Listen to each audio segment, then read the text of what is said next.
На скржајо клучо му е уѓало, чита Александар Станојков.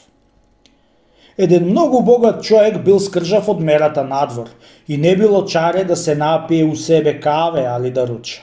Секи ден одел по дуќаните и му пиел каве на дуќанџиите и во ручек време ќе му се курдисал при некој дуќанџија и ќе му се наручал.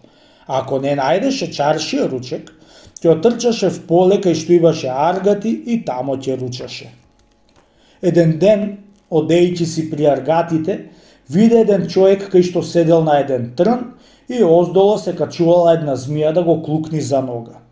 Дал вик скржајо по човекот да си тргни ногата да не го клукни змијата.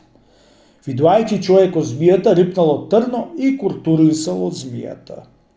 На тоа згора го викна богатиот при себе и го помолил да оди при татка му на човеко и му кажал ти тој е син на цара од ѓаолите, та за доброто што му го стори дар ќе му дај.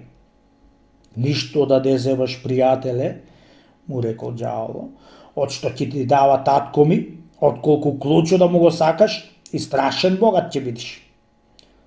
Слушајќи тој збор скржајо, тргна по ѓаоло и појде кај царот, да му кажал оти го куртулил од змијата. Го внесол царо во стребро и злато и безцедети кабиња, за да зеби колку што сака.